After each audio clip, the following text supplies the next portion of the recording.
এবার সন্ধ্যের মধ্যেই চোখ খুলে গেল আয়ুষের। হ্যাঁ বন্ধুরা, ভিডিওতে লাইক দিয়ে দেখতে থাকুন। যে মুহূর্তে কিনা কুসুম বলতে থাকে যে আয়ুষবাবু, আপনার যখন কোনোভাবেই আমার এবং ঈশান সাহেবের কথা বিশ্বাস হচ্ছেই না, তাহলে বরঞ্চ আজ সন্ধ্যের মধ্যে আপনার চোখ খুলে দেওয়ার আমি সম্পূর্ণ ব্যবস্থা করে ফেলবো। আপনাকে দেওয়া একটা অ্যাড্রেসে অনুযায়ী আপনি ঠিক সময় মতন সেখানে পৌঁছে যাবেন। তারপরে আপনার কাছে সকল কিছু জলের মতন পরিষ্কার হয়ে যাবে আশা করি আমি। অন্যদিকে যখন আয়ুষ বলতে থাকে যে দেখো কুসুম, এবার যদি কোনো রকম কোনো ভুল ত্রুটি করে তুমি কোনো মতে যদি আবারও দেবলীনাকে অপমান অপদস্থ করো, তাহলে কিন্তু আমি কোনোভাবে তোমাকে ছেড়ে কথা বলবো না এবং তোমার বাবাকে বলে তাৎক্ষণিক আমি তোমাকে গ্রামে পাঠিয়ে দেওয়ার ব্যবস্থা করবো, কারণ আমি আর এই অশান্তি কোনো মতে পোহাতে পারবো না। অন্যদিকে যখন অবশেষে সন্ধ্যেক্ষণি আসা মাত্রই যখন আয়ুষ সেই রেস্টুরেন্টে গিয়ে পৌঁছায় এবং রেস্টুরেন্টে পৌঁছানো মাত্রই যখন আয়ুষের হাতে হঠাৎ করে ওয়েটারে কাপড় ধরিয়ে দেয় কুসুম এবং বলতে থাকে যে আয়ুষবাবু, কোনো রকম কোনো কথা না বলে আপনি যত শীঘ্রই সম্ভব এই ওয়েটারের ছদ্মবেশ ধারণ করে তাড়াতাড়ি এখানে এসে পড়ুন। অন্যদিকে আয়ুষ বলতে থাকে অসম্ভব, আমি ওয়েটারের ছদ্মবেশ কেন ধারণ করবো বলো তো। অন্যদিকে কুসুম বলতে থাকে যে আয়ুষবাবু, আপনি চান তো যে আমরা যে কথাগুলো বলেছি সেটা সত্য প্রমাণ করতে, তাহলে বরঞ্চ আমি যেটা বলছি সেটাই করুন। ঠিক সেই মূল্যে আয়ুষ যখন অবশেষে ওয়েটারের ছদ্মবেশ ধারণ করে আসে এবং আসা মাত্রই যখন আয়ুষ বলতে থাকে যে এখন কি হবে বলো তো, আমার ওয়েটারের ছদ্মবেশ ধারণ করাতে কি আসে যায় আমি কিছুই বুঝতে পারছি না। ঠিক সেই মুহূর্তে কুসুম যখন বলতে থাকে যে আজকে সকালবেলা যা কিছু ঘটনা ঘটলো সেই সকল কিছুর পরবর্তীতে আপনারা তো নিশ্চয়ই আমাকে এবং ঈশানবাবুকে ভুল বুঝেছেন, তাই না? তাহলে ওই টেবিলে দেখুন তো কারা বসে আছে।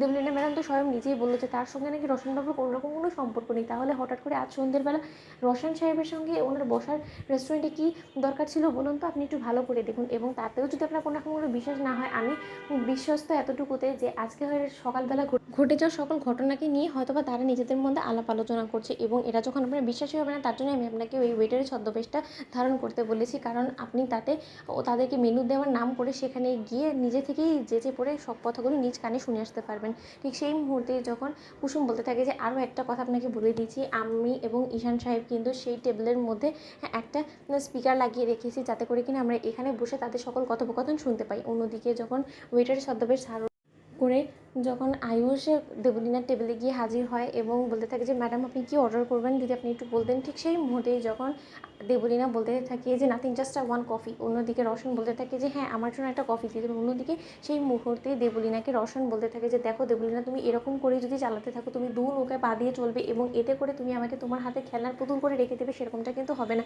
আজকে আমি কোনোভাবেই তোমাকে বাঁচাতাম না, শুধুমাত্র তুমি আমাকে সেই সময় দাঁড়িয়ে ফোর্স করেছো এবং তুমি আমাকে বাধ্য করেছো এই কথাগুলো বলতে বিধেই আমি বলেছি, নয়তো আমি কোনো মতেই মিথ্যের আশ্রয় নিতাম না, কারণ আমি কোনো মতেই আমার ভালোবাসার মানুষকে কারো হতে দেবো না। অন্যদিকে আয়ুষের সামনেই যখন দেবলীনা বলতে থাকে যে রোশন তুমি কেন ভুলে যাচ্ছ বারবার করে বলো তো, আমি যা কিছু করছি সেই সব কিছু তো শুধুমাত্র তোমার জন্যই করছি, কারণ আমি চাই যে আমি এবং তুমি পরবর্তীতে যখন আমরা জীবন একসঙ্গে কাটাবো তখন যাতে আমাদের কোনো রকম অভাবের মুখ না দেখতে হয়। তোমরা লাইক এন্ড শেয়ার সাবস্ক্রাইব করো।